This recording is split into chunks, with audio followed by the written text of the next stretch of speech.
Welcome viewers, my name is Captain Mike of Uganda Airlines. We're about to fly to Johannesburg. Good crew, good aircraft, but the weather's not so good today. Hope you enjoy the viewing and thanks for your support. Thank you. Briefing please. Okay, briefing. Takeoff runway today is runway 17. Checks. And it's the status we've planned for an APNAT 1 Bravo departure. Checks. Non-standard operations, in case of any emergency on the departure, the call you can expect from me is stop. And the actions are close the thrust levers, apply the reversers, bring the aircraft to a stop, set the parking brake, and enunciate attention correct stations. Okay. On your side? My checks will be reverse the screen, decel, monitor decel. When the parking brake is on, I'll inform ATC and I'll look for the evacuation checklist. Okay. And by your call. Thank you. Okay. Prefect 710 startup is approved, runway 17 at this information. Victor, pushback at on discretion for runway 17. We're clear to push and start on discretion for runway 17. You may release the park brake. Okay, parking brakes released, off chocks time at 08. 08 and pushing back for 17. I'll call you when it's clear to start. Thank you, sir. Ground to fly deck. Go ahead. It's clear to start the engines. Okay, starting one. Okay, ready?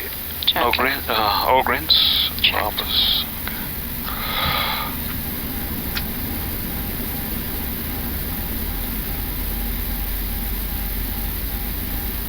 Okay, and flight control checks. Okay. Full up. Full down. Neutral. Full left. Full right. Neutral. Rudder checks. Okay. Full left. Full right. Neutral. Okay, Manflex 62 SRS, auto thrust plan. Checked. Thrust set. Checks.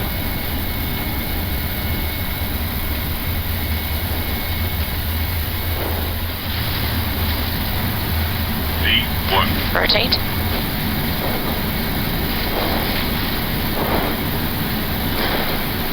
Positive climb. Gear up, please. Gears up. Checks. Runway track, nav. Checked.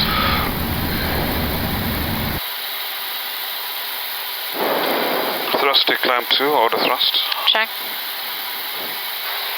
Your standard set out of 6-8 now. Cross checked. Check. And then Entebbe Control, a very good morning, crested 710 out of flight level 70. Crested 710 is again, re-cleared, Mike Bravo, flight level 400, report passing 130. Will do, and kindly advise Dar, we might be about 10 miles left of track to avoid.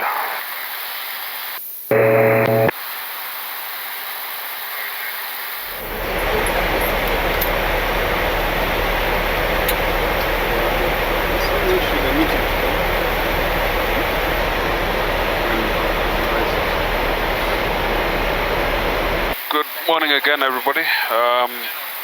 The departure we did out of Entebbe is known as the APNAT 1 Bravo. That's the departure that takes you south and towards Southern Africa. So what we entered in the flight management system, what Airbus calls the MACDO, multifunction control and display net, was the APNAT 1 Bravo departure. And basically it's more or less a straight out departure. We departed off runway 17 and we climbed south following the airway, and within a very short time you enter Tanzanian airspace. So the difficulty with this departure is the need to communicate ahead as soon as possible with the next controlling authority. Between Entebbe and APNAT, which is the reporting point for entering the Dar es Salaam / Tanzanian flight information region, is only 65 miles. On an aircraft like this, that's barely 10 minutes. So we departed, were transferred from tower to approach, and then from approach we were given to area control center for Entebbe and then to Dar es Salaam. The rest of our route takes us over Tanzania, the western part of Tanzania, overflying just east of town of Tabora and down to Mbeya, which is the southern part of Tanzania. Then we'll briefly transit the Malawian airspace from this position, and then we'll enter the Zambian airspace for about 20 to 25 minutes, briefly crossing the northwestern part of Mozambique, known as Beira Flight Information Region, and then entering Zimbabwe, known as Harare in the pilot speak. Passing, they normally give us direct routings, but as per the plan, we're supposed to route overhead Harare and then into the southern part of Zimbabwe before entering the Johannesburg flight information region. Weather isolated clouds for now. We're at 40,000 feet. The plane is quite stable and performance is quite good. We're light today, so the fuel consumption is quite modest. The fuel flow is about 4 tons an hour. At heavier weights, this would be maybe 4,800 or something like that. But we're quite light today. Weather for Johannesburg, expecting arrival probably the northerly runway. They have 2 runways in Johannesburg.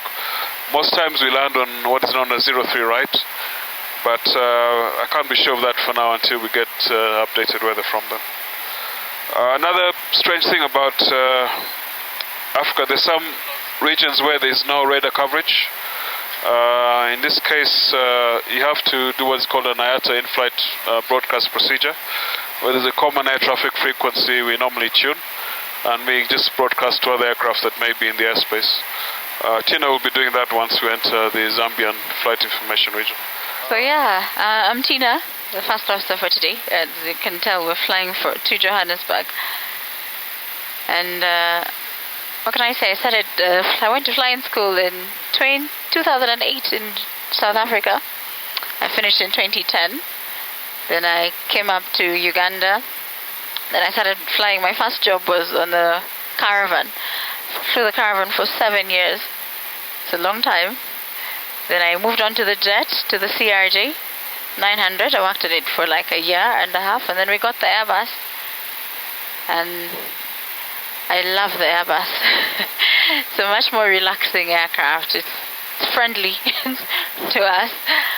And yeah, I really like it. So update on our progress. We're at 40,000 feet. Just coming up west of Harare. We have about another hour and 20 minutes for the arrival into Johannesburg. And we've got the latest weather from Johannesburg, a little bit misty. I expect to land on the northerly runway 03 right. However, that could change in the next 20 or so minutes, depending on air traffic control. Okay, a little bit about the A330-800. This evolved out of the A330 Classic, the CEO. This is known as the Neo, the new engine option. More efficient engines and slightly better automation. The capabilities of this aircraft, we have what you call an auto-resolve in case of any traffic proximity events. So that is something special I've liked about this. Of course, it's something you don't want to test, but during the acceptance flight that I did in Toulouse, I noticed that it does work. We had traffic that was close to us, and it wasn't a resolution advice, just a traffic advisory. So I saw that the autopilot was armed to resolve it in case of any conflict. It's a comfortable machine, totally automated. We're allowed to use the autopilot from 100 feet above the ground after departure. So most times we engage it at that height to ease on the workload and allow for monitoring of other critical things. This aircraft, the configuration for the passengers is 20 in business class, 28 in premium economy, and 210 in economy. Wi-Fi, of course, is in the cabin. We have the capability of having it here in the flight deck as well, but it's yet to be configured for our use. What can I say? Consumption is great for an aircraft of this size. Regarding its range capabilities, about a year ago, our former Speaker of Parliament, the late Jacob Olania, was flown to Seattle. I covered the ground preparations and chose the crew to do that flight, and they were able to fly directly from Entebbe to Keflavik for refueling stop, and also to meet the US requirements of passing through a third approved airport before entering US airspace.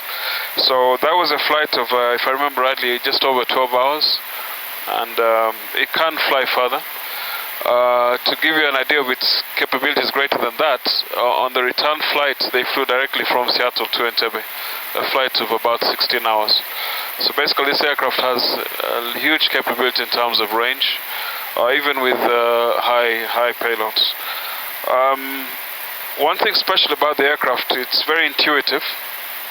It monitors for any errors that pilots may make. If you make an error on takeoff speeds, or if you choose the wrong flap setting, the takeoff surveillance function will warn you on the what is known as the ECAM, electronic centralized aircraft monitoring system. If you've set different pressures between the left and the right pilots, it will give you a message as well. If you encounter icing and you've not put on the anti-ice, it will warn you. It sort of follows the stage of flight that you're at, so you find that the lower display will know which stage of flight you're in and bring up the appropriate system in relation to what you need at that stage of flight. For instance, now we're in cruise, so the information you see here is relevant to this stage of flight. During the approach, once the landing gear is down, it will then revert to the engine page, and then on the ground it will revert to the wheel page. The approach type is it's an ILS, of course, and the minimums have been preset for 5710 in the approach. The go around trajectory, we climb straight ahead on a course of 034, and then it will turn on the right on a course of 130.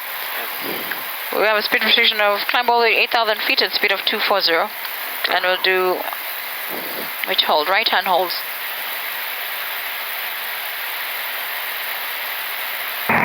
Johannesburg, very good day.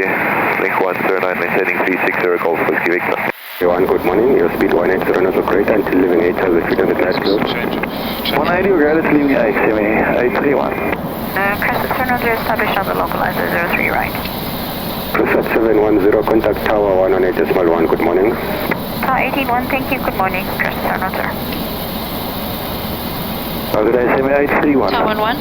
ICME 831, good day, runway 03 right, clear line, says from the 090 degrees 1 knots, runway right. Splits check. Clear 3 right, ICME 831. 35 out, clear, thank you, you can line up now. Gas down.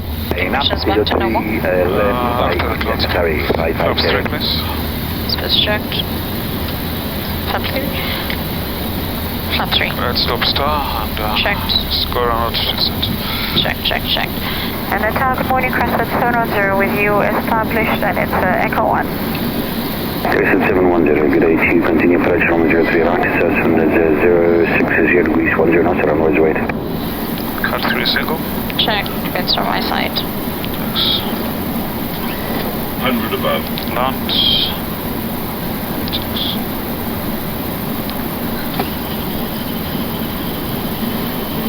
Minimum.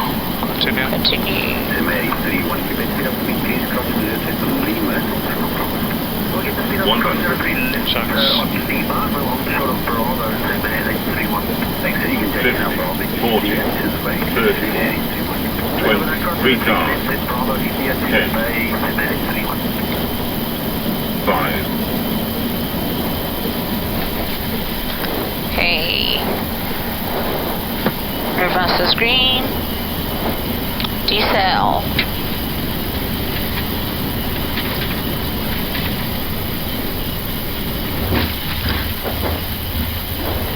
Okay, approaching Romeo Echo. Okay, Romeo Echo 70 knots, 60 knots. Manual braking. Stick on next left. Okay, manual braking. Checks. Go. Stay strong. Right is clear. Right is clear. Right is clear. The pupils on. Checks. On a wet and cold morning in Johannesburg, warm welcome. We've arrived. We're parked at stand Echo 1. Uneventful flight. Weather was a bit worse than I expected, but it was forecast in the planning. We we ended up using full flaps for the landing, as is recommended when the runway is contaminated. So it made me change my earlier plan of using flaps 3 for the arrival. And earlier I did mention that the system shows engine on approach as wrong. It's actually wheels, so forgive me for that for those who are well versed with the A330. Tina will be flying us back to Entebbe. I'll be pilot monitoring for the last sector back to Entebbe. Her duty is now to prepare the cockpit for the departure, programming the navigation system and getting the weather data to do her performance calculations. We must both compare our performance calculations to make sure we're on the same page. So we'll be doing that, and then after I've done that, I'll do the walk around to make sure that there's no issues outside of the aircraft, and also to monitor the refueling of the aircraft. Alright, so the walk around normally starts on the left side of the aircraft, the port side, and it's just basically a check to make sure there's no damage. All ports to do with the flight instruments, the static ports and the pitot ports are clear. To monitor the refueling, to check the landing gear, and back into the aircraft. As you can see, these are the static ports. Captain, first officer, and standby. We just check that there's no blockage on them, because that could affect the flight instruments. We check the nose tires, make sure there's no cuts or deep cuts that could affect the integrity of the tires. Above us we have the ice detector probes. This is what gives us the indication of icing conditions. Check that there's no damage to them.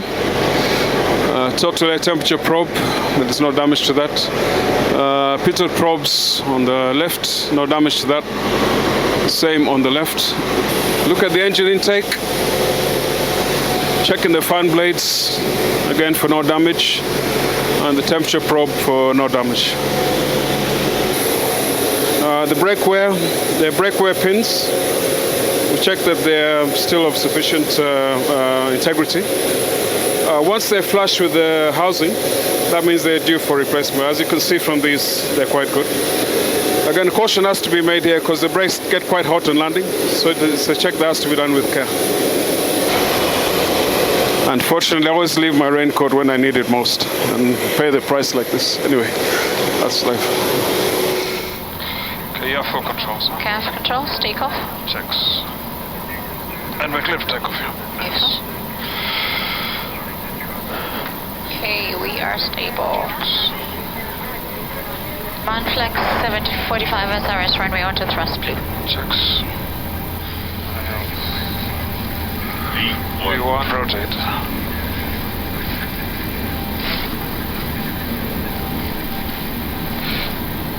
Positive climb. Gear up. Gear up. Nav. Checks. Speed select 220. Checks. Posted 711, good day to you. Identified under radar control, climb to flight level 150. Climb flight 150, requested 711, thank you. EC34, replay destination. Thank you, direct destination, EC34. Checks. 150 blue. Flap 1. Speed is checked. Flaps 1. And we're cleared to an altitude, level, sorry. Button 021, descend to 8,000 feet, DQNH 1018. Descend 8,000 feet, DQNH 1018, Platinum Zeta 2.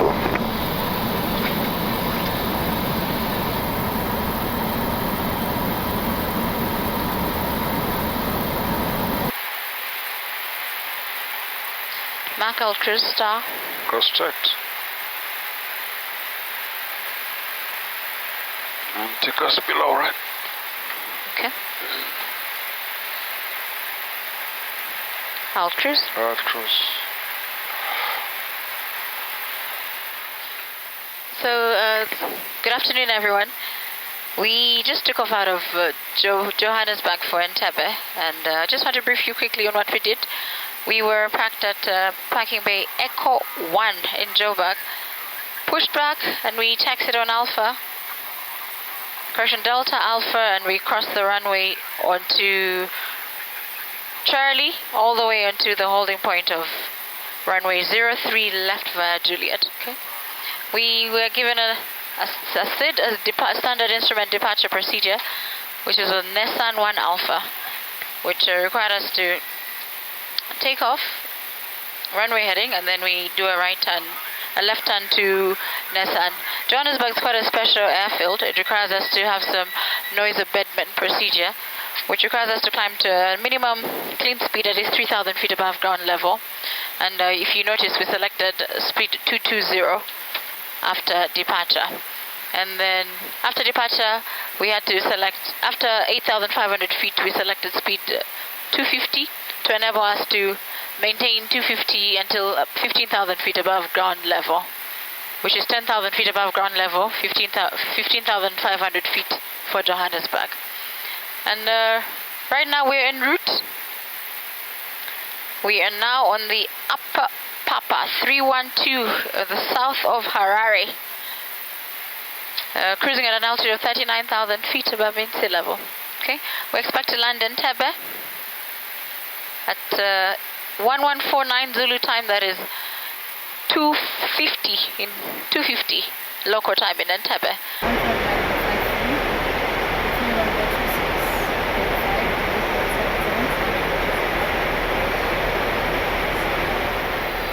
Hi once again. A bit about myself, how I got into this flying.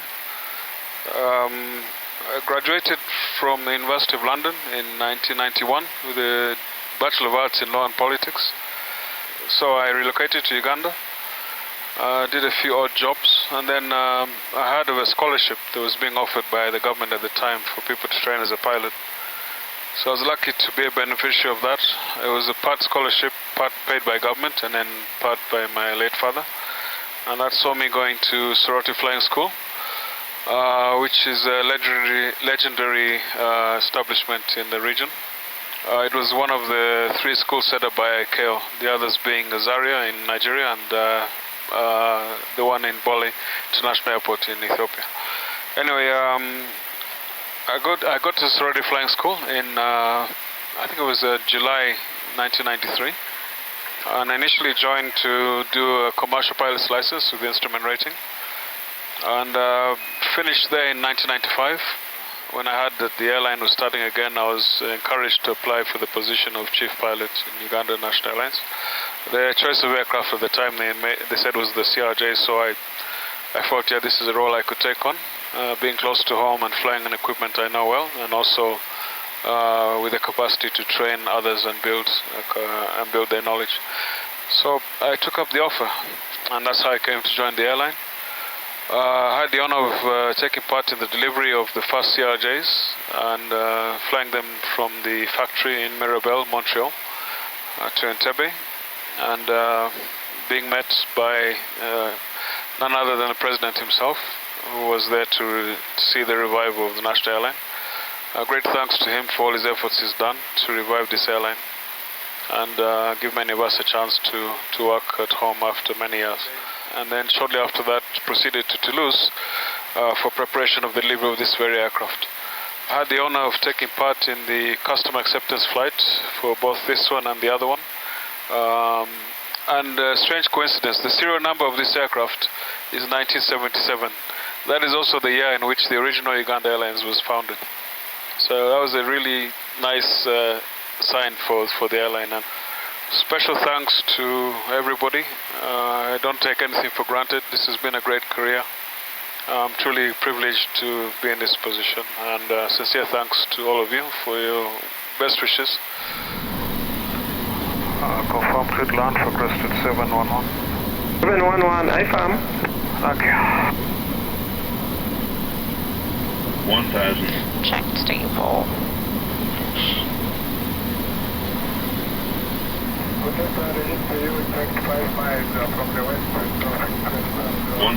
Checks. 50, 40, 30, 20, retard 6. Okay. Spoilers. Reverse is green. Diesel. Okay.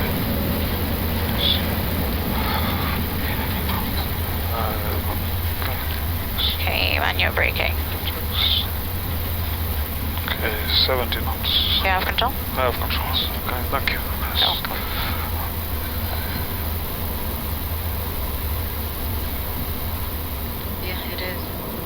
return 777-300.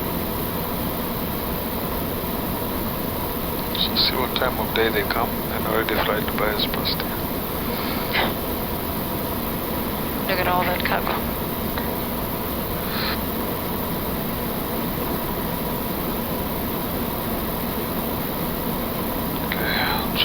Well, dear viewers, welcome back to Entebbe. It's about 10 hours since we left here early in the morning to Johannesburg. It's been a good flight, uneventful. Some weather tormented us a little bit en route, but nothing bad. Milos has been great, great calm cameraman with lots of good insights. We really appreciate this exposure. Thanks to my colleague Tina, who's flown us back from Johannesburg, and thanks to the Almighty God for always smiling on us. May God bless you all, and thank you for your support. Thank you. It would be nice to see you all in Uganda sometime. Take care. Till next time.